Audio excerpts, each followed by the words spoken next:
Bonjour à tous les enfants. L'histoire de ce soir s'intitule L'aventure de Léon le lion. Cette histoire, écrite et réalisée par le monde des enfants, va bientôt débuter. Mais avant de poursuivre cette histoire, je t'invite à t'abonner et à cliquer sur la petite cloche de notification qui se trouve juste en bas, afin de nous soutenir dans notre travail quotidien. Nous te remercions par avance pour cela. Allez, c'est parti.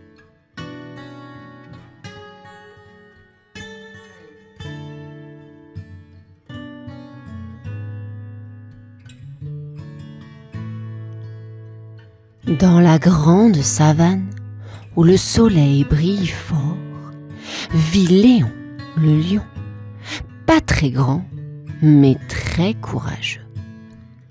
Son papa, le roi, est malade. « Oh, non !» dit Léon. « Je dois aider papa !» Léon apprend qu'une fleur magique peut rendre son papa fort et en bonne santé. « C'est décidé, je vais la trouver !» s'exclame Léon.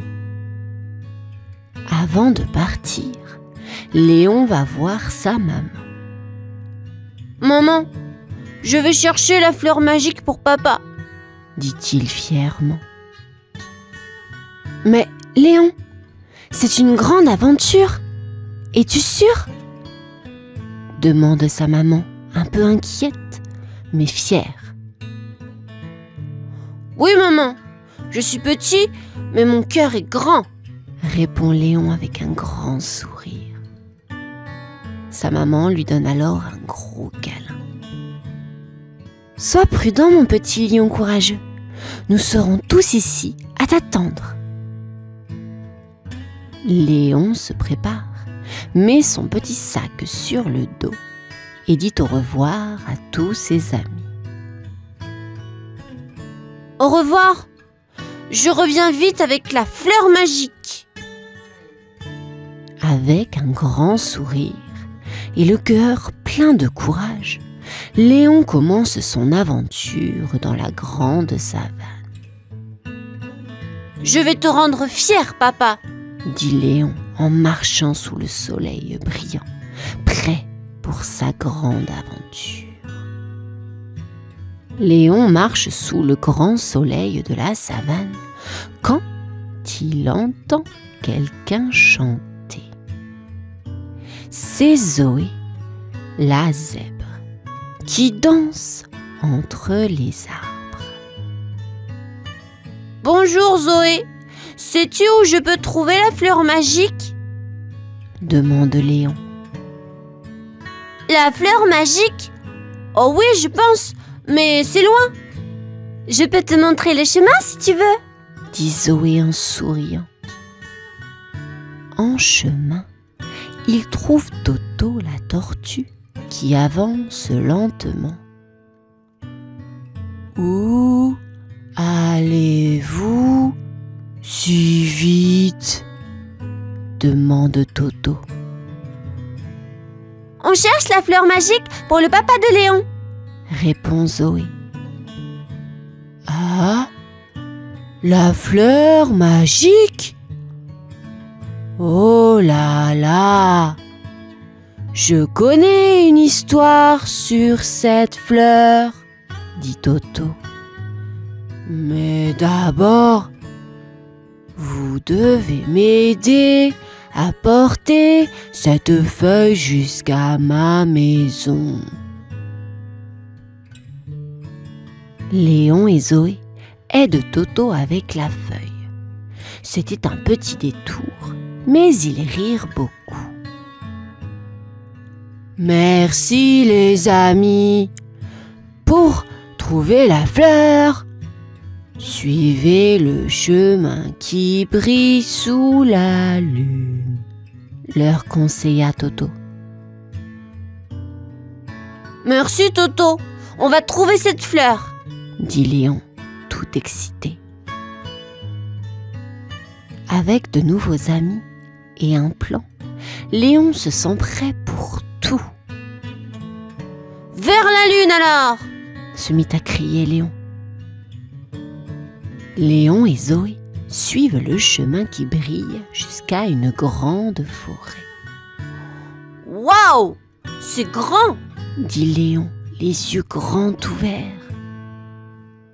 Oui, mais un peu effrayant. Chuchote Zoé en regardant autour d'elle. Soudain, ils entendent un bruit. Qui est là? Crie Léon en essayant de paraître très courageux. C'est moi, Milo le singe. Une voix rigolote répond depuis un arbre. Milo saute devant eux avec un grand sourire.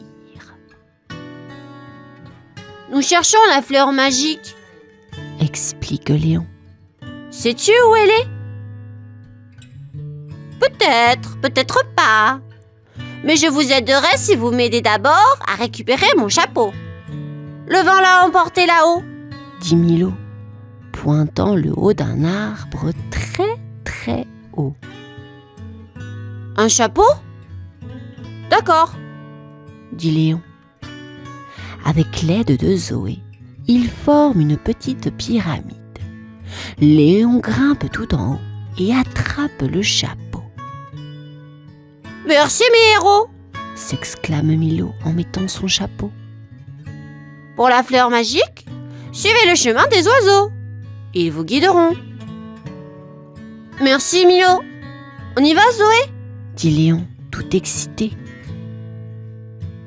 Avec une nouvelle piste, Léon, Zoé et maintenant Milo chantent et rient tous ensemble en se dirigeant vers l'inconnu. Vers l'aventure! Vers l'aventure! Vers l'aventure! Crièrent-ils tous ensemble. Après avoir quitté la forêt, Léon, Zoé et Milo arrivent à une vallée très silencieuse. C'est la vallée des ombres, murmure Milo. Des ombres? Oh, j'aime pas trop les ombres, dit Zoé, un peu inquiète. Ne vous inquiétez pas, ensemble, on est super forts, s'exclame Léon en essayant de les rassurer. Soudain, une grande ombre apparaît. « Qui va là ?» Une voix grave résonne. C'est Bobo le buffle qui les regarde avec curiosité. « Oh, c'est vous les petits aventuriers. Vous cherchez quoi ici ?» Nous cherchons la fleur magique pour guérir le papa de Léon, explique Milo. La fleur magique? Ah, elle est très spéciale. Mais pourquoi devrais-je vous dire où elle est? Demande Bobo, l'air sérieux. Léon réfléchit un moment, puis dit. Parce que nous sommes des amis, et les amis s'aident, n'est-ce pas? Bobo se mit à sourire. Bien dit, petit lion. La fleur est cachée au sommet de la montagne, là où le soleil se couche. Mais soyez prudents, le chemin est plein de défis. Merci Bobo, on sera super prudents, promis, dit Léon tout heureux. Léon, Zoé et Milo voient la montagne au loin. « Ah, elle brille !» s'exclame Zoé, les yeux scintillants. « Oui, c'est la montagne lumineuse. C'est là !» dit Léon en pointant vers le sommet. En montant la montagne, il rencontre Nora l'aigle. Hé! Où pensez-vous elle est comme ça? demanda-t-elle avec un regard perçant. On cherche la fleur magique pour le papa de Léon, répond Milo avec un grand sourire. La fleur magique, hein? Et pourquoi devrais-je vous laisser passer? Nora croise ses ailes. Léon réfléchit, puis dit. Parce que c'est important d'aider les autres. Et toi, tu peux voler haut et voir beaucoup de choses. Tu sais combien c'est beau d'aider, n'est-ce pas? Nora sourit. Bien dit, petit lion. Vous pouvez passer, mais attention, le chemin est plein de surprises. Merci, Nora, se mit à crier Léon. Il trouve des rochers glissants et des rivières à traverser, mais ils rient et s'entraident tout le long du chemin. Finalement, ils arrivent au sommet. « Regardez !» crie Léon. « La fleur magique ! La fleur magique !» Avec de la joie et un peu de fatigue, ils cueillent la fleur ensemble. « Ah ! On l'a fait !» dit Zoé, dansant tout autour de lui. « Rentrons à la maison pour sauver le papa de Léon !» dit Milo. Et ainsi, avec la fleur magique en main, ils descendent la montagne, prêts à finir leur grande aventure. Avec la fleur magique bien en sécurité, Léon, Zoé et Milo commencent le long chemin du retour. « On est presque arrivés !» dit Léon, un grand sourire sur le visage. « Ah ! Je peux déjà sentir l'odeur de la savane !» dit Zoé en sautillant de joie. « Et moi, je peux déjà goûter les bananes de chez nous !» rigole Milo en faisant des pirouettes. Quand ils arrivent, tout le monde est là pour les accueillir. « Ah, Léon, mon Léon, tu es de retour !» crie la maman de Léon en courant vers lui pour lui donner un gros câlin. « Oui, maman, et voici la fleur magique pour papa !» dit Léon fièrement en tendant la fleur à sa maman. Le roi lion, le papa de Léon, respire l'odeur de la fleur et se sent tout de suite beaucoup mieux. « Merci, mon fils, tu es mon petit héros !» dit-il avec un grand sourire. « Allez tout le monde, 3 vivas pour Léon, Zoé et Milo !» crie la maman lion. Léon regarde ses amis et sa famille, le cœur plein de bonheur. « On l'a fait ensemble !» Et ce soir-là, sous les étoiles brillantes, la savane célèbre son petit héros avec des chants, des danses et beaucoup de rires. La meilleure aventure, c'est celle qu'on partage avec des amis, pense Léon avant de s'endormir, un sourire sur les lèvres.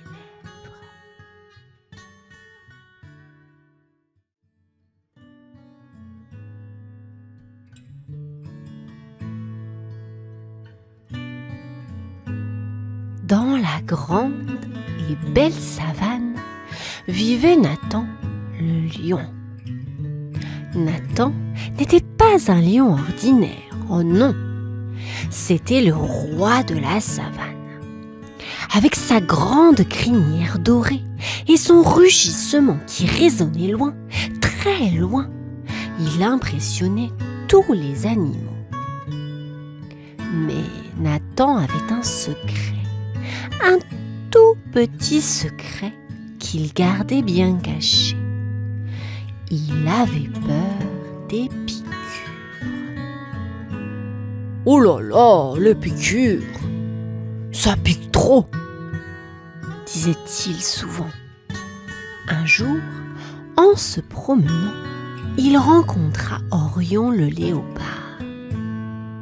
« Bonjour Nathan, tu es le plus courageux de tous, n'est-ce pas ?» demanda Orion. Nathan se redressa, fier. « Bien sûr, je suis le roi ici. » Mais quand une petite abeille passa en bourdonnant,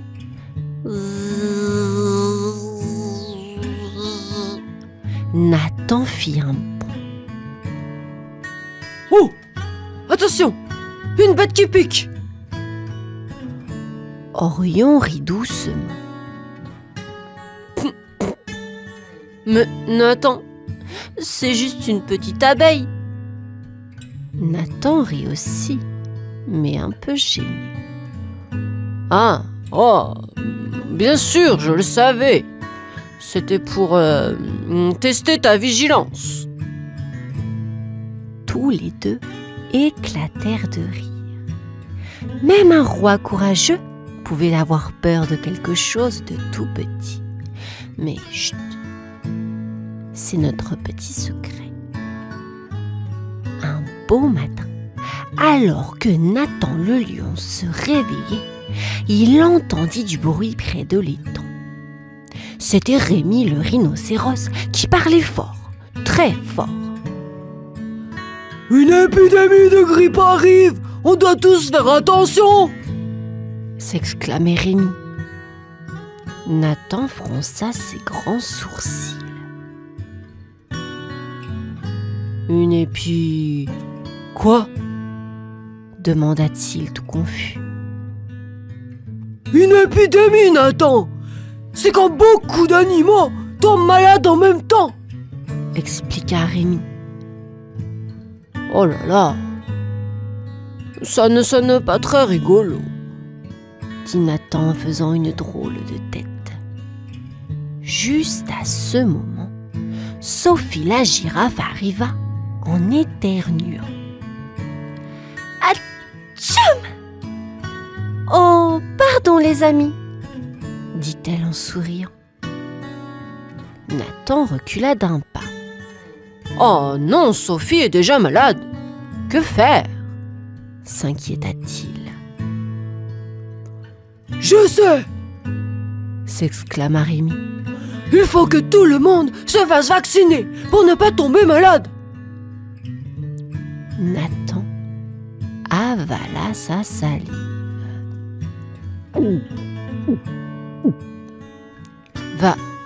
Vacciner ? Ça ne pique pas, ça ? Tous les amis se mirent à rire, même Sophie qui éternua encore.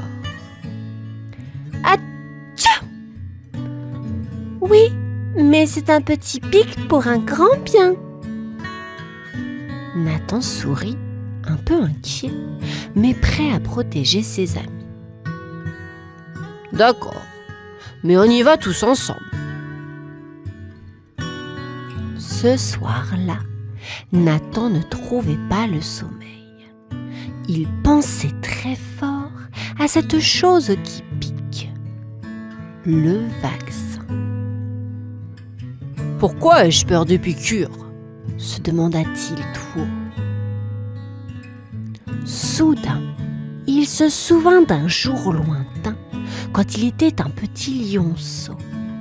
Il avait glissé et s'était fait une égratignure. « Ouille, ça pique !» avait-il crié. Et depuis ce jour, il n'aimait pas ce qui pique.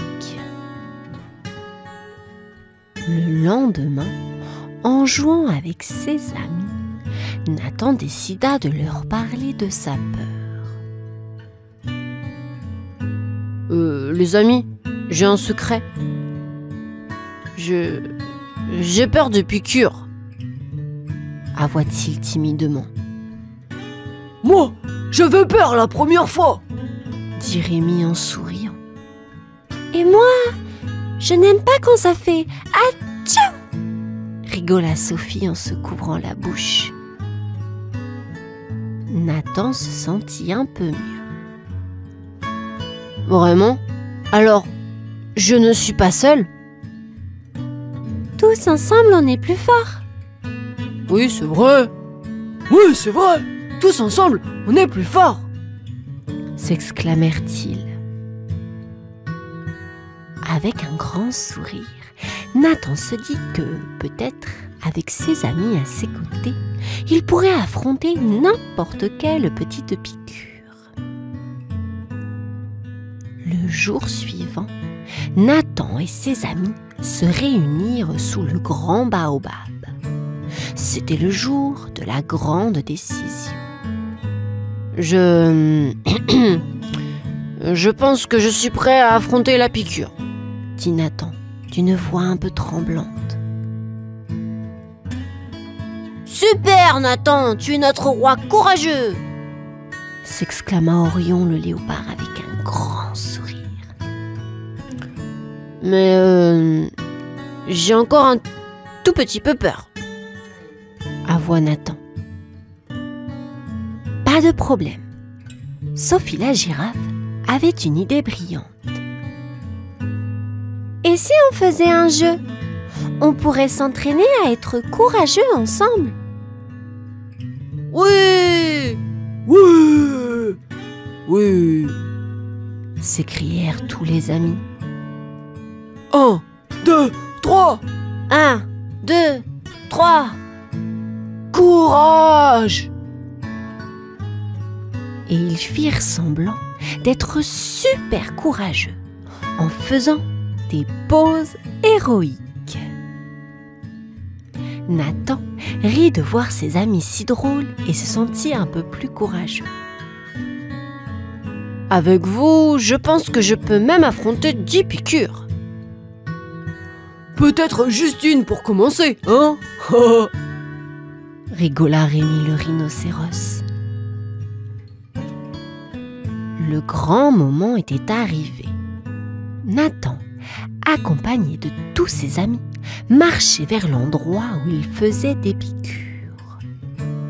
Nathan essayait de ne pas trembler. Tu sais, Nathan, c'est comme quand tu rugis très fort. Tu prends une grande respiration et puis... Sauf que là, pas besoin de rugir, expliqua Orion le léopard en essayant de le rassurer. Arrivé là, Nathan vit que la docteure était une gentille tortue nommée Tania. Bonjour Nathan, prêt pour ta piqûre de courage? Demanda-t-elle avec un sourire. Nathan avala sa salive.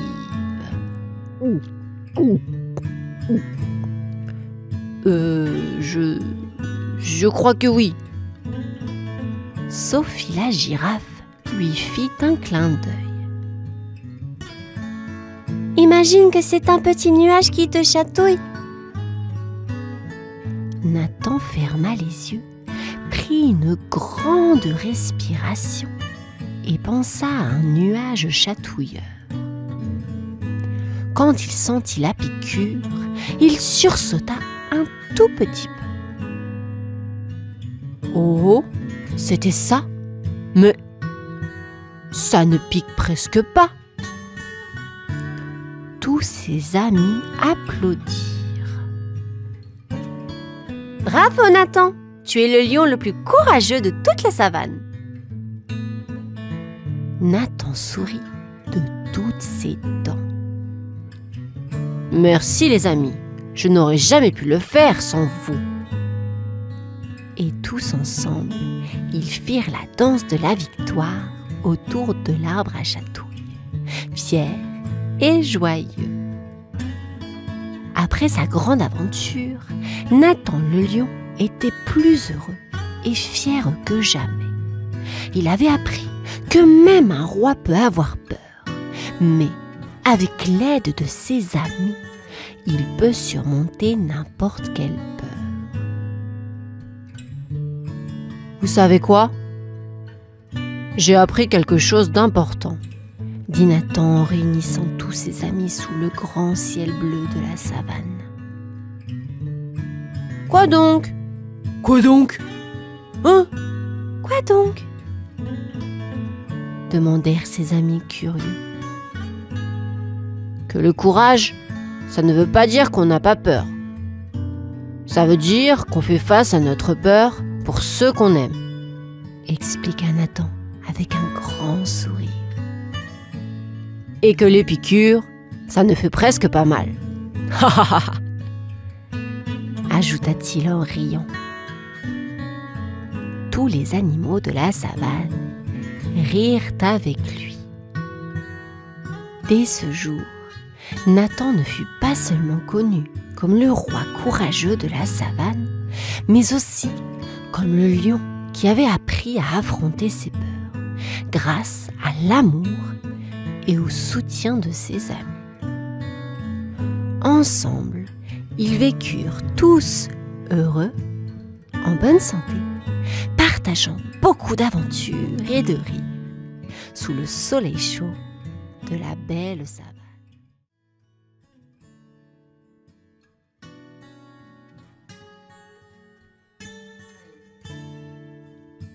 Dans la grande et belle savane, sous un soleil doré, vivait Cosé le lionceau. Cosé avait un secret. Il avait peur de rugir. Tous les jours, il voyait les grands lions rugir si fort que les feuilles des arbres tremblaient. Disait-il. Mais quand venait le tour de causer, aucun son ne sortait. Essayait causer, mais rien de plus. Un jour, son amie Zoé la zèbre lui dit en riant: Bah, pourquoi tu ne rugis pas, Cosé? C'est rigolo de rugir. Cosé rougit et répondit timidement: Je ne sais pas comment faire. Ne t'inquiète pas, Cosé. Tu trouveras ta voix, lui assura Zoé avec un grand sourire. Mais Cosé se demandait comment. Ce soir-là, Cosé regarda les étoiles. Je souhaite apprendre à rugir, murmura-t-il.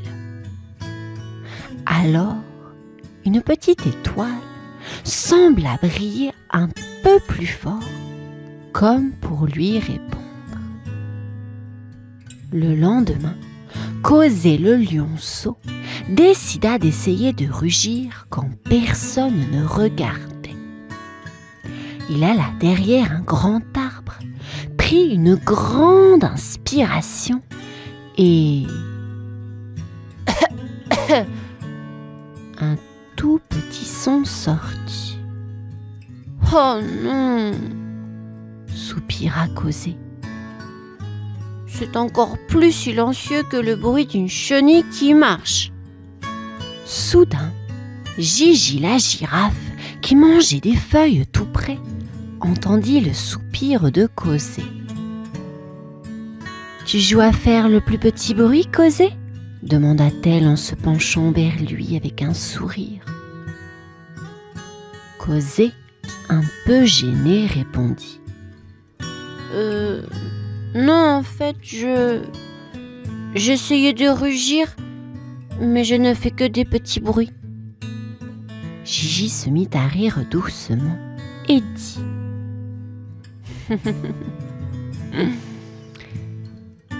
Chaque voix est spéciale, Cosé, même les petits bruits. Elle tendit son long cou et chuchota quelque chose que seul Cosé pouvait entendre. Peut-être que tu as juste besoin d'un petit encouragement. Cosé se sentit un peu mieux. Merci, Gigi. Je vais essayer encore. Dit-il avec un petit sourire. Et c'est avec un cœur un peu plus léger que Cosé continua sa journée, se demandant quel encouragement il pourrait bien trouver pour aider son rugissement à grandir. Un beau matin, Cosé le lionceau rencontra Rita la hyène, Zaza la zèbre et Baba le babouin. Rita riait toujours très fort. Zaza aimait poser des questions et Baba était très sage. Pourquoi tu ne rugis pas, Cosé? Demanda Zaza en sautillant autour de lui. Cosé baissa la tête. Bah, je ne sais pas comment, avoua-t-il. Rita éclata de rire. C'est drôle. Ne t'inquiète pas, Cosé, nous allons t'aider. Baba le babouin ajouta en se grattant sa tête. Oui, oui, le courage se trouve à l'intérieur. Nous allons trouver le tien. Ils décidèrent de jouer à un jeu. Rita disait « Essaie de me faire peur !» Cosé essayait de rugir, mais à la place, il fit comme Rita. Tout le monde rit. Tu vois, Cosé, tu commences déjà à trouver ta voix, dit Baba en souriant. Cosé se sentit un peu mieux. Avec des amis comme Rita, Zaza et Baba, il se dit qu'il pourrait peut-être vraiment apprendre à rugir. Merci les amis, dit Cosé. Je suis prêt à essayer encore. Cosé et ses nouveaux amis partirent à l'aventure pour aider Cosé à trouver son courage. Rita la hyène guidait le chemin avec ses rires. Zaza le zèbre posait des questions sur tout. Et Baba le babouin partageait sa sagesse. Première étape, la grande montagne, annonça Baba en pointant vers un grand monticule de terre. Waouh, c'est haut! S'exclama Cosé, impressionné. Tu dois grimper en haut et essayer de rugir, expliqua Baba. Mais, et si je tombe? Demanda Cosé, un peu inquiet.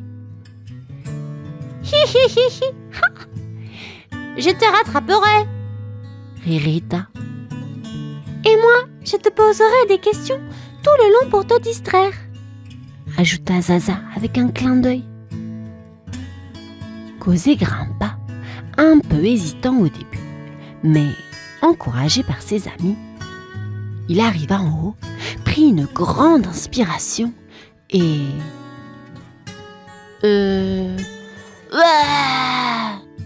fit-il timidement. Bravo, Cosé! Bravo, Cosé! Crirent ses amis en bas. Ce n'était pas un rugissement, dit Cosé déçu. Peut-être pas, répondit Baba. Mais c'était un début, et chaque début est un pas vers le courage. Cosé se mit à sourire. D'accord, alors je continue. Avec chaque petit pas et chaque Cosé se sentait un peu plus brave, grâce à l'aide de ses amis. Après leur aventure sur la grande montagne, Cosé et ses amis arrivèrent devant un grand lac. L'eau était si calme qu'elle reflétait les nuages comme dans un miroir. Baba, comment un lac peut-il m'aider à rugir? Demanda Cosé, curieux. Baba se mit à sourire. Regarde ton reflet dans l'eau et dis-lui que tu peux rugir. Cosé s'approcha du lac, regarda son reflet et murmura. Je peux rugir. Mais rien ne se passa. Essaie encore une fois, mais cette fois avec plus de conviction, l'encouragea Zaza. Cosé prit une grande respiration, gonfla son petit poitrail et dit un peu plus fort. Je peux rugir. Et du fond du lac, un petit timide lui répondit. C'était toi ça? Rit Rita. Cosé sourit, un peu embarrassé, mais heureux. Je crois que oui. Baba tapota l'épaule de Cosé. Tu vois, ton courage vient de l'intérieur. Tu commences à le trouver. Cosé regarda ses amis, puis son reflet dans l'eau. Et pour la première fois, il se sentit vraiment courageux. Je vais y arriver, n'est-ce pas? Oui, Oui. Tu vas y arriver. Répondirent ses amis en chœur. Après leur belle aventure, Cosé et ses amis retournèrent dans la savane. Tous les animaux étaient réunis pour écouter Cosé rugir. « Tu es prêt, Cosé ?» demanda Baba, le babouin sage. Cosé regarda ses amis, prit une grande respiration et rien ne sortit. Il regarda autour de lui, vit tous les visages curieux et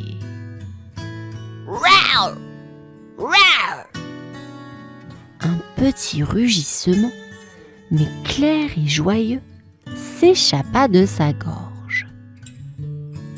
Les animaux de la savane ouvrirent de grands yeux, puis, un par un, ils commencèrent à applaudir et à rire. Tu l'as fait, Cosé. S'exclama Rita en sautant de joie. Zaza ajouta.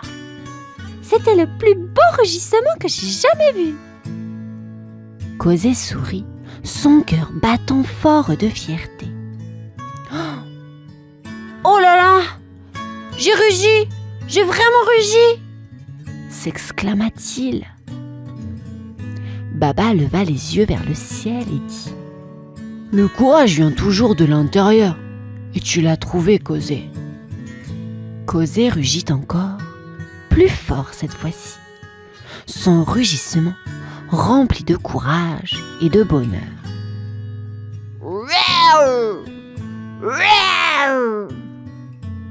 Merci mes amis, dit Cosé. Je n'aurais jamais pu le faire sans vous. Et ainsi, Cosé le lionceau apprit que le vrai courage ne vient pas de la force de son rugissement, mais de la force de son cœur. Et avec ses amis à ses côtés, il n'avait plus jamais peur de rugir.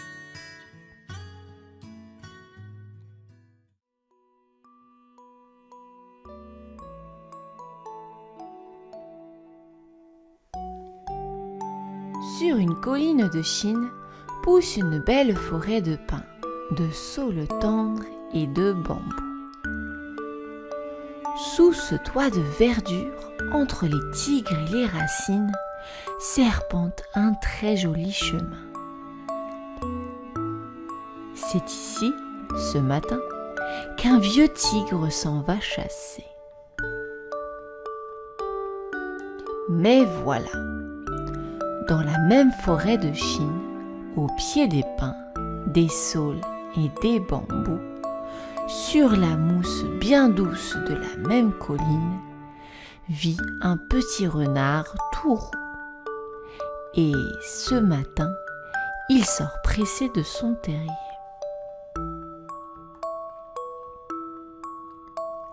La Chine est grande, mais cette forêt l'est moins. Bientôt, juste à la source d'un ruisseau, Vieux tigre et petit renard se retrouvent museau à museau. « Tiens, tiens !» ricane le vieux tigre. « Mon petit déjeuner se promène de bon matin. Inutile d'aller plus loin, tu es arrivé. » Le jeune renard n'a pas le temps de se sauver. Alors, il fait face au chasseur et d'un air supérieur lui dit « Cher ami, je te déconseille de me manger. Ne sais-tu donc pas qui je suis ?» Surpris, le vieux tigre reste muet. Il n'a pas l'habitude qu'on le contrarie ainsi. Le petit renard continue. « Eh bien, tu as devant toi le nouveau roi de la forêt. Souviens-toi, hier, le vent a soufflé fort et l'orage a grondé. Quand l'éclair d'or a frappé le plus haut des pins, celui-ci a pris feu. C'était moi qui naissais. » Devant la mine peu convaincue du tigre, le renard insiste encore. « Le vent se lève très vite quand le ciel se met en colère. Si jamais, par ta faute, il m'arrivait malheur, c'est toi qui serais le premier puni. Pense-y. Et puisque je suis le roi, tu dois me laisser la vie sauve, mais également me craindre, comme le font tous les animaux ici. Ne fronce pas les sourcils, tu ne me crois pas? Suis-moi, tu verras. » Sitôt dit, petit renard se met en route. Abasourdi, le vieux tigre lui emboîte le pas. Drôle de convoi. Tout près, au bord du ruisseau, une biche fait la toilette à son faon. Une oreille? 2 oreilles? Que je lèche, lèche, lèche. Bien sûr, quand la biche relève la tête et aperçoit le tigre derrière le renard, elle détale avec son enfant.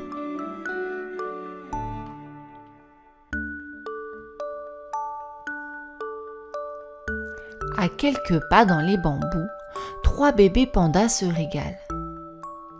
Une feuille, 2 feuilles, que l'on craque, craque, craque. Bien sûr, quand il relève la tête et voit le tigre derrière le renard, il dévale en vitesse les pentes de la colline.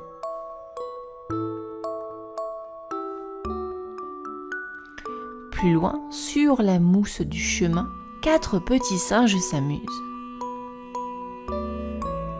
Une pirouette, 2 galipettes, vas-y saute, saute, saute. Bien sûr, quand il relève la tête et voit le tigre derrière le renard, il cavale et s'envole comme des oiseaux dans les saules.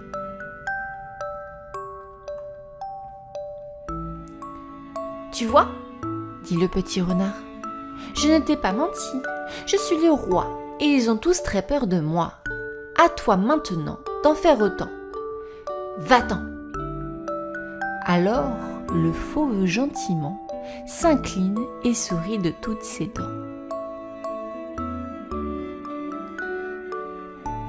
Petit renard, tu as raison. Je te laisse la vie sauve et m'en vais. Cette forêt serait bien triste sans son roi couleur de feu, plein de malice et courageux. Si un jour tu as des ennuis, souviens-toi qu'un vieux tigre est ton ami. Il était une fois un petit garçon tigré nommé Timothée. Il aimait explorer la forêt voisine de sa maison, où il découvrait toujours de nouvelles choses passionnantes. Un jour, alors qu'il se promenait dans la forêt, Timothée rencontra un petit écureuil nommé Noisette. Noisette était très mignon et avait une longue queue en panache. Timothée et Noisette devinrent rapidement amis et commencèrent à jouer ensemble tous les jours. Ils jouaient à cache-cache, à la balle et grimpaient aux arbres. Timothée adorait regarder Noisette sauter de branche en branche et se faufiler dans les petits trous, dans tous les troncs d'arbres. Un jour, alors qu'il jouait, Noisette sauta sur une branche qui était un peu trop fragile et elle se brisa. Noisette tomba au sol et se fit mal à la patte. Timothée était très inquiet pour son ami et décida de l'emmener chez le vétérinaire. Le vétérinaire a examiné Noisette et lui a donné des médicaments pour soulager la douleur. Timothée a veillé sur Noisette jour et nuit jusqu'à ce qu'il se rétablisse complètement. Pendant ce temps, ils ont continué à jouer ensemble, mais ils ont été plus prudents lorsqu'ils grimpaient aux arbres. Finalement, le jour est venu où Noisette était complètement guéri et prêt à retourner dans la forêt. Timothée était un peu triste de voir son ami partir, mais il savait que c'était mieux pour lui. Noisette a promis de revenir rendre visite à Timothée dès qu'il le pourrait. Depuis ce jour, Timothée a continué à explorer la forêt, mais il était toujours heureux de penser à son ami Noisette qui se balançait d'arbre en arbre quelque part. Et chaque fois que Noisette venait le voir, il jouait à nouveau comme il ne s'était jamais quitté. En voici une autre histoire de Timothée et Noisette. Quelques semaines après le départ de Noisette, Timothée était en train de jouer dans la forêt lorsqu'il entendit un petit bruit provenant d'un buisson. Curieux, il s'approcha doucement et découvrit que c'était Noisette qui était de retour.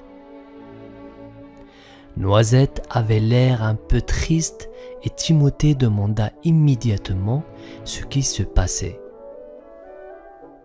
Noisette lui expliqua qu'il avait perdu une noix très importante pour lui, car elle avait appartenu à sa famille depuis plusieurs générations. Cette noix était très précieuse pour Noisette, car elle contenait un message secret qui avait été transmis de génération en génération. Timothée était déterminé à aider son ami à retrouver la noix perdue. Ils se mirent donc à la recherche de la noix, cherchant dans tous les endroits où Noisette avait été récemment. Après plusieurs heures de recherche, ils finirent par la trouver sous une feuille morte. Noisette était ravi de retrouver sa noix et il remercia Timothée de tout son cœur pour l'avoir aidé à la retrouver. Pour le remercier, Noisette décida de partager le message secret qui était caché à l'intérieur de la noix. Le message était très spécial et Noisette était très heureux de le partager avec son ami. Timothée et Noisette continuèrent de jouer ensemble dans la forêt tous les jours et ils se faisaient de plus en plus proches. Ils avaient une amitié très spéciale qui était basée sur la confiance et l'amour qu'ils se portaient l'un à l'autre. Et chaque fois que Timothée se promenait dans la forêt, il savait qu'il avait un ami fidèle en Noisette.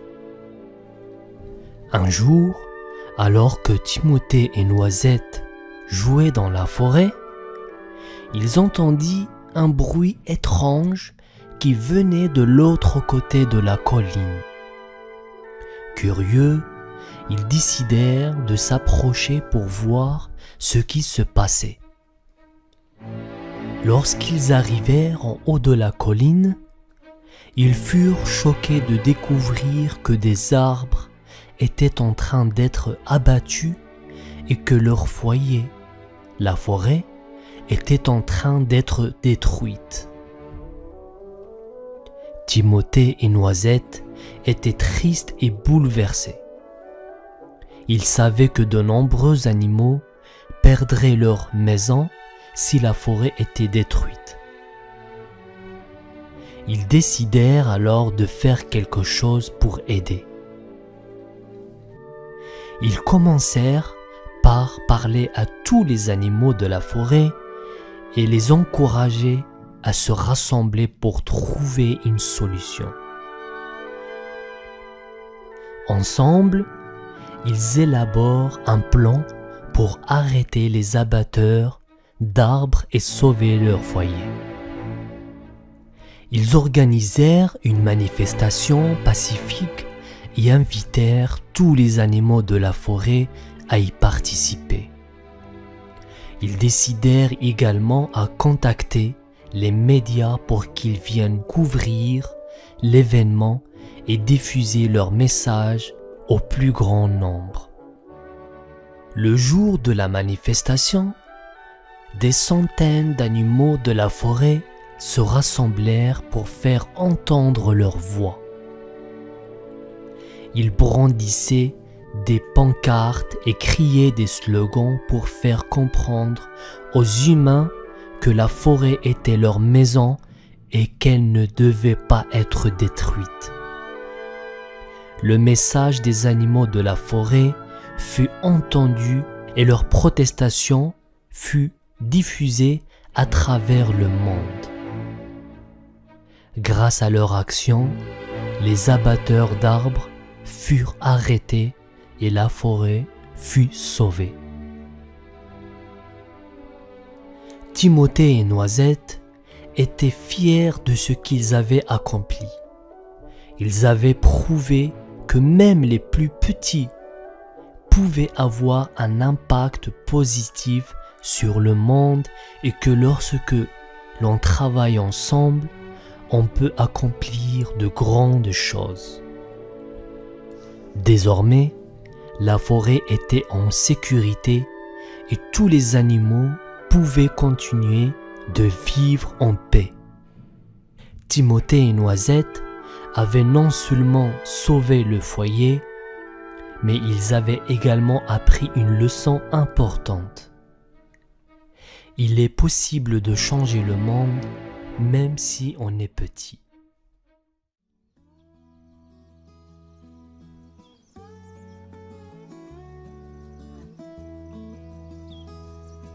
Il était une fois, dans le royaume enchanté de Floralia, une jeune princesse nommée Isabelle. Adorée par ses parents et entourée de serviteurs, Isabelle avait tout ce qu'elle désirait. Ses journées étaient remplies de somptueuses fêtes, de robes élégantes et de jouets luxueux. Pourtant, Isabelle avait un gros défaut. Elle détestait la saleté et méprisait les animaux qu'elle trouvait trop bruyants et sauvages. Un beau jour, après une promenade en carrosse dans la campagne, Isabelle somnolait, bercée par le mouvement de la charrette. Soudain, une roue se cassa et dans la confusion, elle tomba dans un buisson épineux au bord de la route. En colère et pleine d'égratignures, Elle se redressa en se demandant comment elle avait pu atterrir dans cette situation. Le carrosse étant trop endommagé pour continuer, les serviteurs s'empressèrent de réparer la roue, laissant Isabelle seule dans la forêt. Frustrée, elle s'éloigna du chemin, espérant trouver une issue. Mais chaque pas la menait plus profondément dans la forêt dense et mystérieuse. Les ombres des arbres semblaient se refermer autour d'elle. Pour la première fois de sa vie, la princesse se sentit vulnérable et perdue. Tandis qu'Isabelle errait dans la forêt, ses cris de frustration se transformèrent en pleurs de désespoir. Elle trébucha sur une racine et tomba dans un trou profond couvert de feuilles. Terrifiée, elle essaya de grimper, mais les parois étaient trop glissantes. Isabelle, assise au fond du trou, laissa ses larmes couler. Soudain, un doux rugissement résonna et un lion majestueux apparut. Sa crinière dorée, scintillant sous les rayons du soleil, filtrant à travers les arbres. Il s'approcha prudemment du trou, ses yeux bienveillants fixant la princesse en détresse. « Bonjour !» dit-il d'une voix rassurante. « Je m'appelle Léon. Tu as l'air d'avoir besoin d'aide. » Isabelle, d'abord effrayée, regarda Léon avec hésitation. Mais le regard doux et protecteur du lion la convainquit. « Je suis tombée et je ne peux pas sortir !» dit-elle en reniflant. Léon tendit une patte robuste. « Attrape ma patte, je vais te sortir de là !» Isabelle, tremblante, prit la patte du lion et, avec un effort combiné, il la hissa hors du trou. « Merci, Léon !» murmura-t-elle, encore sous le choc de cette rencontre inattendue. « Ne t'inquiète pas !» dit Léon avec un sourire. « Tu es en sécurité maintenant, suis-moi. Je vais te présenter à mes amis de la forêt. Ensemble, nous trouverons le chemin du retour. » Isabelle, malgré ses réticences, sentit une lueur d'espoir naître en elle. Peut-être que cette forêt n'était pas aussi effrayante qu'elle le pensait. Léon guida Isabelle à travers la forêt dense où les arbres formaient un toit verdoyant. Bientôt, ils atteignirent une clairière ensoleillée où de nombreux animaux se rassemblaient. Isabelle, encore méfiante, observa avec curiosité les créatures autour d'elle. « Voici mes amis !» dit Léon avec fierté. « Ils sont tous ici pour t'aider. » Un lapin nommé Bibi s'approcha en sautillant joyeusement. « Bonjour princesse, nous allons t'aider à rentrer chez toi. » À ses côtés, un renard rusé appelé Ruffy hocha la tête. Nous connaissons bien chaque recoin de cette forêt. » Isabelle, intriguée malgré elle, les suivit. Les lapins lui montrèrent un raccourci à travers les buissons, ouvrant un chemin où elle pouvait marcher sans encombre. Ruffy le renard utilisa son flair pour trouver des baies savoureuses et les partager. Chaque geste des animaux était empreint de bienveillance et de solidarité. Un peu plus loin, ils rencontrèrent une chouette sage nommée Olivia, perchée sur une branche basse. « Princesse Isabelle » dit-elle d'une voix douce et apaisante. « Écoute la forêt, elle te guidera. Olivia partagea ses connaissances sur la nature, expliquant comment lire les étoiles pour se diriger. Enfin, un joyeux écureuil appelé Tic-Tac fit des acrobaties, arrachant ainsi un rire à Isabelle pour la première fois depuis longtemps. « Nous sommes d'ici pour toi !» dit-il en faisant une pirouette. À mesure qu'il progressait, Isabelle commença à voir la beauté et la gentillesse qui l'entouraient. Les animaux qu'elle avait autrefois méprisés se révélaient être de précieux alliés. Pour la première fois, elle ressentit de la gratitude pour leur aide et leur amitié sincère. La princesse réalisa alors que la forêt et ses habitants avaient bien plus à offrir que ce qu'elle avait imaginé. Les jours passèrent et Isabelle, accompagnée de Léon et de ses nouveaux amis, traversa des paysages variés et enchanteurs. Chaque matin apportait son lot de découvertes et de défis. Ensemble, ils franchirent des rivières scintillantes, escaladèrent des collines escarpées et campèrent sous un ciel étoilé. Isabelle, initialement réticente, commença à apprendre des compétences de survie. Léon lui montra comment allumer un feu avec des pierres et du bois sec. Et Bibi, les lapins, lui enseignèrent à cueillir des baies et des herbes comestibles. « Ces petites choses peuvent faire une grande différence, tu sais !» lui expliqua Bibi avec un clin d'œil.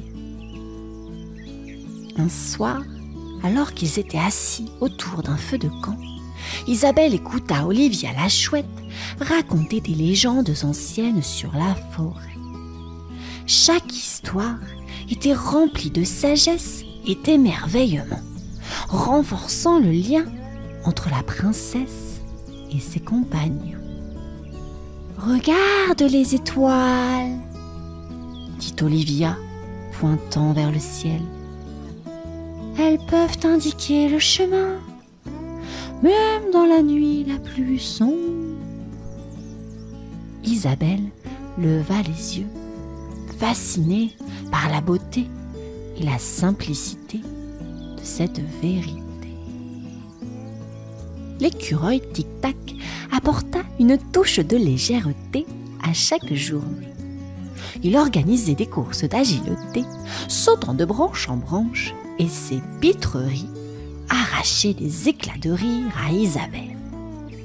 Pour la première fois de sa vie, elle se sentait libre et véritablement heureuse. À chaque étape, la princesse se rapprochait de ses nouveaux amis, découvrant en eux une bonté et une générosité qu'elle n'avait jamais connues au château. Ses préjugés alors s'estompaient, remplacés par un profond respect pour la nature et ses habitants. Isabelle comprit que cette aventure la changeait, la transformant en une personne meilleure. Elle n'était plus une petite princesse capricieuse, mais une amie fidèle et reconnaissante. Après plusieurs jours d'aventure et de découvertes, Isabelle et ses amis atteignirent finalement une colline d'où l'on pouvait apercevoir les tours du château au loin. La princesse sentit une vague de soulagement la submerger, mais aussi une pointe de tristesse à l'idée de quitter ses nouveaux amis. « Nous avons réussi !» dit Léon en souriant. « Tu es presque chez toi. » En descendant la colline, Isabelle remercia chaque animal pour leur aide précieuse. « Merci Bibi pour m'avoir montré les chemins cachés, » dit-elle en caressant le petit lapin. « Merci Rufi pour la nourriture et ta ruse. » Le renard hocha la tête avec un sourire rusé. Olivia, tes conseils ont été inestimables, dit-elle en regardant la chouette sage. Olivia lui répondit avec une voix douce. N'oublie jamais ce que tu as appris ici, princesse. Tic-tac, l'écureuil joyeux fit un dernier saut acrobatique avant de s'incliner théâtralement. Tu nous manqueras, Isabelle. En approchant du château, Isabelle réalisa combien elle avait changé. Elle n'était plus la princesse capricieuse et gâtée, mais une jeune fille reconnaissante et respectueuse de la nature. Elle comprit que cette expérience l'avait rendue plus forte et plus sage. Les portes du château s'ouvrirent, révélant le roi et la reine, inquiets et soulagés de retrouver leur fille. Isabelle courut vers eux, les larmes aux yeux. « J'ai tellement appris, maman !» dit-elle. « Et j'ai de nouveaux amis extraordinaires à vous présenter !»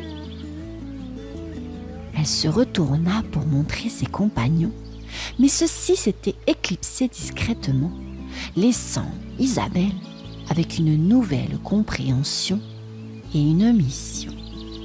Celle de partager les valeurs d'amitié et de respect qu'elle avait découvertes dans la forêt. Ainsi, Isabelle se prépara à transformer son royaume, inspirée par les leçons apprises aux côtés de Léon et de ses amis. De retour au château, Isabelle se lança dans une mission inspirée par ses aventures. Elle demanda à son père le roi de créer une réserve pour les animaux de la forêt, un lieu où ils seraient protégés et respectés. Le roi, touché par la transformation de sa fille, accepta avec enthousiasme. « Nous devons apprendre à vivre en harmonie avec la nature », déclara Isabelle lors de l'inauguration de la réserve. Les habitants du royaume, curieux et intrigués, commencèrent à suivre son exemple. Isabelle passa ses journées à s'occuper des animaux, partageant les connaissances qu'elle avait apprises. Elle montra aux enfants comment allumer un feu, comme Léon le lui avait appris, et leur raconta les légendes de la chouette Olivia. Les villageois, impressionnés par son dévouement, commencèrent à voir les animaux sous un jour nouveau. Les amis de la forêt d'Isabelle, quant à eux, venaient souvent lui rendre visite. Léon, Bibi, Ruffy, Olivia et Tic-Tac étaient devenus des figures bien-aimées du royaume. Leur visite rappelait à tout le monde l'importance de l'amitié et de la coopération. Isabelle, désormais reconnue non seulement pour sa beauté, mais aussi pour sa sagesse et son cœur généreux, transformait progressivement le royaume. Les gens apprirent à respecter et à protéger leur environnement, inspirés par la princesse et ses amis. Le royaume prospéra sous le règne d'une princesse qui avait découvert la véritable signification de l'amitié et de la compassion. Les rires des enfants, les chants des oiseaux et les histoires autour des feux de camp devinrent des témoignages vivants du nouveau départ d'Isabelle. Ainsi, grâce à son aventure dans la forêt et à l'amour de ses amis animaux, Isabelle créa un royaume où humains et créatures vivaient en harmonie. Elle n'était plus seulement une princesse, mais une gardienne bienveillante de la nature et de tous ses habitants.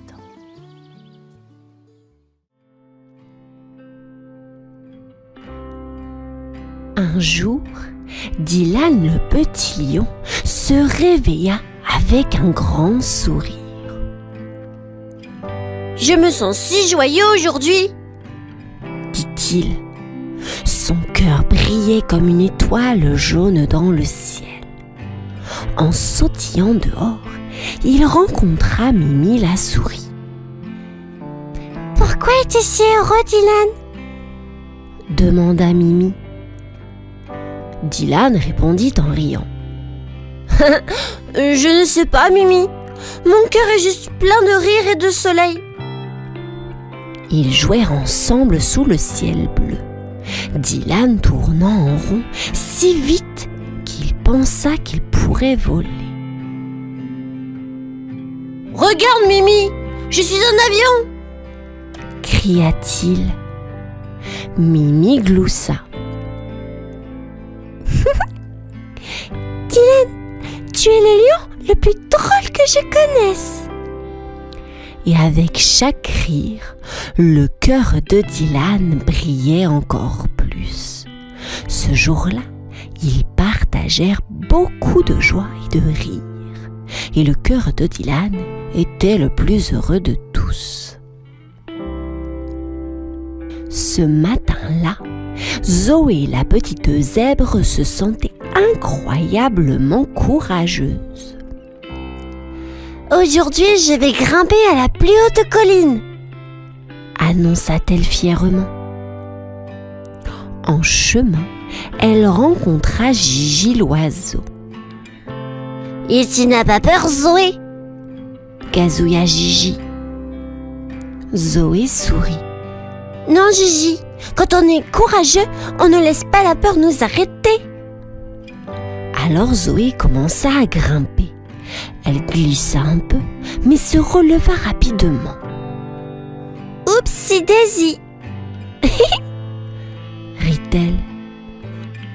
Un petit pas pour Zoé, un grand pas pour les zèbres. Gigi vola à côté d'elle, l'encourageant. Tu es presque là, Zoé. Et finalement, Zoé atteignit le sommet. Elle regarda autour d'elle, se sentant aussi haute qu'un nuage. Je le fais, Gigi. Je suis une super zèbre. Gigi applaudit avec ses ailes. Bravo, Zoé. Tu es la zèbre la plus courageuse du monde. Ce jour-là, le cœur de Zoé était rempli de courage et de fierté. Un après-midi, Arthur le petit ours se sentait très en colère. Tout va mal aujourd'hui, grogna-t-il. En marchant dans la forêt, il rencontra Lily la grenouille. Pourquoi tu fais cette tête grumpy, Arthur? Coassa Lily. Arthur répondit avec un soupir. Je suis en colère parce que mon cerf-volant s'est cassé. Lily sauta près de lui. Je vois. Mais être en colère ne réparera pas ton cerf-volant, Arthur. Arthur s'arrêta et réfléchit. Tu as raison, Lily. Je devrais essayer de le réparer au lieu de grogner. Avec l'aide de Lily, Arthur répara son cerf-volant. Regarde, Lily, il vole à nouveau, s'exclama-t-il joyeusement. Lily sourit. Voir ton cerf-volant voler me rend heureuse, Arthur. Arthur rit. Merci, Lily. Tu m'as aidé à calmer ma colère. Ce jour-là, Arthur apprit qu'avec un peu d'aide et de patience, il pouvait surmonter sa colère. Emma l'éléphante se sentait très triste. Mon ballon préféré a éclaté, sanglota-t-elle. Paco le perroquet vola vers elle. Et pourquoi tu pleures, Emma? demanda-t-il doucement. Mon joli ballon est parti, Murmura Emma. et maintenant, mon cœur est tout petit et triste. Paco se posa près d'elle. Oh, je comprends, Emma. Mais tu sais, même les cœurs tristes peuvent se sentir mieux. Vraiment? Emma leva les yeux, ses larmes séchant un peu. Oui, Dit Paco. parfois, un câlin et un sourire peuvent faire beaucoup. Alors Paco fit des grimaces drôles et peu à peu, Emma commença à sourire. Tu es si rigolo, Paco. Oui, regarde, le soleil brille toujours pour toi. Chanta Paco. Emma rit. Merci, Paco. Tu rends mon cœur un peu plus heureux. Ce jour-là, Emma apprit que même les jours tristes peuvent devenir un peu plus lumineux avec un ami à ses côtés. Nina la lapine entendit un bruit étrange. « Oh là là, qu'est-ce que c'est ?» sursauta-t-elle. Rico le raton laveur apparut en riant. C'est moi, Nina. J'ai soufflé dans cette feuille pour faire un drôle de bruit. Nina posa sa patte sur son cœur qui battait très vite. Tu m'as fait peur, Rico. Rico sourit malicieusement. Désolée, Nina. Mais regarde ce que je peux faire. Il fit des bulles dans l'air et Nina éclata de rire. Oh, c'est magique, Rico. Ils jouèrent ensemble, oubliant la peur. Nina bondissait joyeusement autour des bulles. « Je suis une acrobate !» s'exclama-t-elle. Rico applaudissait. « Oh, bravo, Nina! Tu es la meilleure acrobate lapine du monde !» Nina sourit. « Merci, Rico.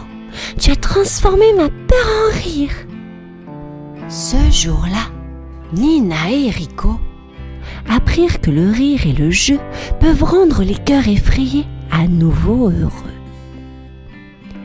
Tim le petit tigre se cachait derrière un arbre. « Je suis trop timide pour aller jouer, » murmura-t-il.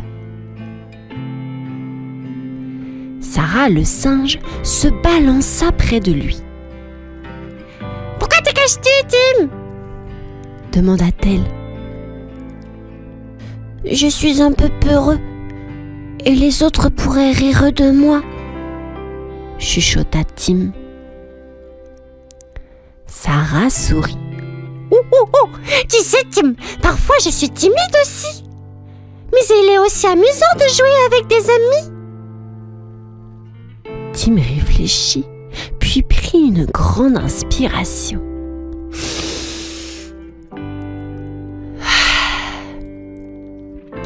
D'accord, je vais essayer. Il sortit de sa cachette et alla timidement vers les autres. Bonjour, je suis Tim, dit-il. Les autres animaux l'accueillirent chaleureusement. Salut Tim, viens jouer avec nous, s'écrièrent-ils. En jouant, Tim se sentit de plus en plus confiant. Regardez-moi, rugit-il joyeusement en courant. Sarah applaudit. Tu es incroyable, Tim. Ce jour-là, Tim découvrit que même un cœur timide pouvait se sentir fier et heureux parmi les amis.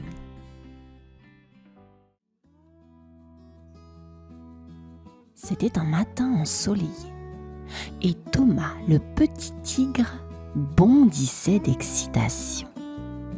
Aujourd'hui, c'était son anniversaire et un gros paquet coloré l'attendait sur la table du salon. Il déchira le papier avec ses griffes et découvrit un coffret de petites voitures étincelantes, chacune d'une couleur différente. « Waouh !» s'écria Thomas, les yeux grands ouverts. Il n'avait jamais vu de voiture aussi brillante et vivante.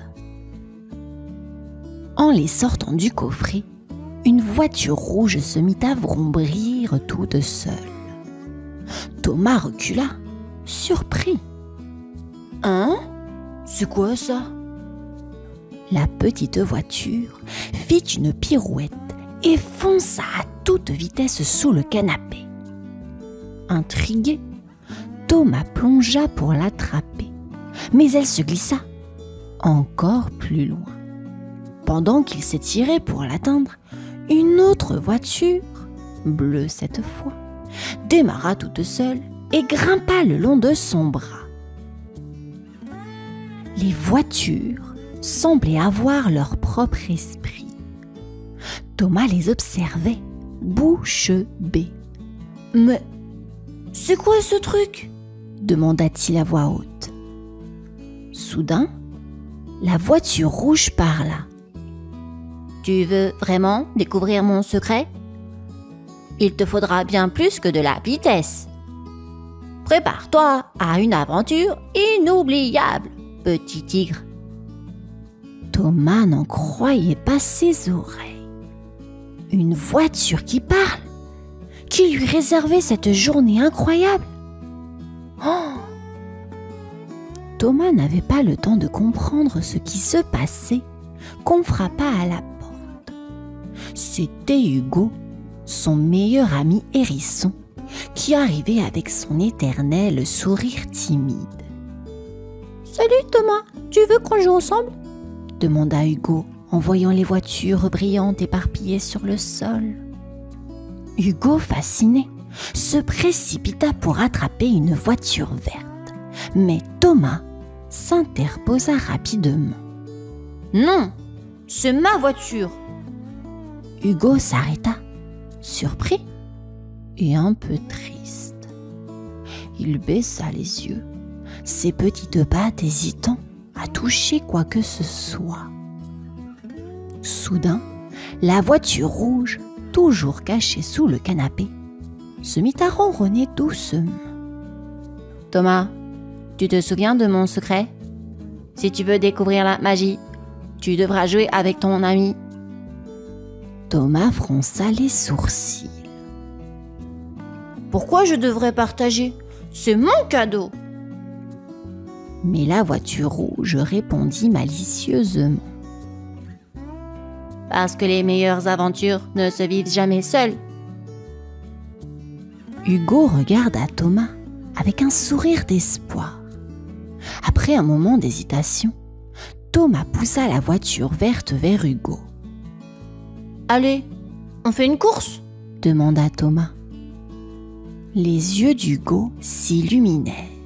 « D'accord, mais prépare-toi, je suis rapide comme le vent. » Et sans attendre, les deux amis se lancèrent à la poursuite de leur voiture, sans savoir que l'aventure venait tout juste de commencer. Thomas et Hugo se placèrent au départ. « Prêt ? Partez !» cria Thomas. Aussitôt, leurs petites voitures s'élancèrent à toute vitesse à travers le salon.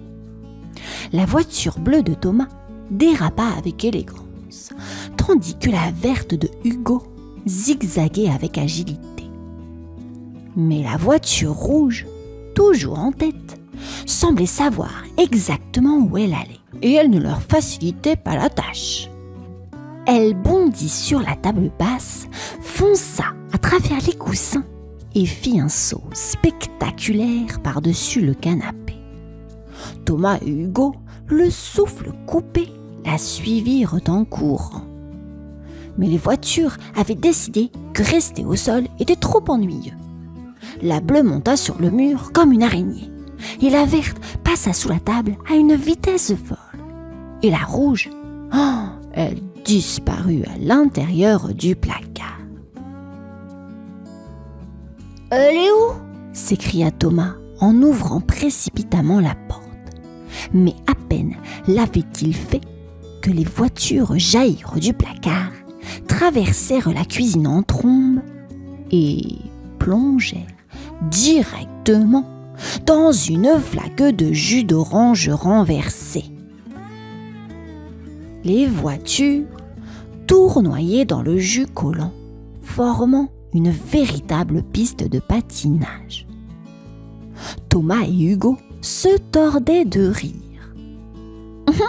« C'est comme un circuit de course glissant !» rigola Hugo. Alors qu'il essayait de les rattraper, la voiture rouge murmura. « Vous pensiez que c'était facile ? Ce n'est que le début. » La course se poursuivit à toute vitesse à travers la maison. Mais lorsque les voitures franchirent la porte du jardin, quelque chose de magique se produisit. Le simple jardin de Thomas se transforma en une jungle luxuriante. Des lianes géantes pendaient des arbres, des rivières serpentaient entre les plantes et une épaisse brume flottait dans l'air. Thomas et Hugo restèrent bouche bée. « Waouh, c'est comme une vraie jungle !» murmura Hugo. Les voitures imperturbables foncèrent à travers cette nouvelle jungle mystérieuse. La voiture rouge menait la danse, bondissant par-dessus des ruisseaux et se faufilant sous des lianes en riant. « Attrapez-moi si vous pouvez. » Thomas et Hugo, eux, durent redoubler d'efforts pour suivre. La voiture verte s'accrocha à une liane et se balança comme un singe, tandis que la bleue plongea dans un buisson rempli de baies. Thomas et Hugo traversaient cette jungle imaginaire comme de véritables aventuriers. À chaque virage, un nouveau défi les attendait.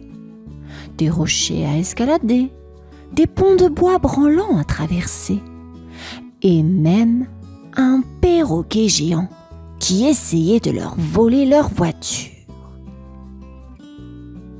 À un moment, Thomas trébucha sur une racine et s'écria : « C'est de la folie! On est dans une vraie aventure !»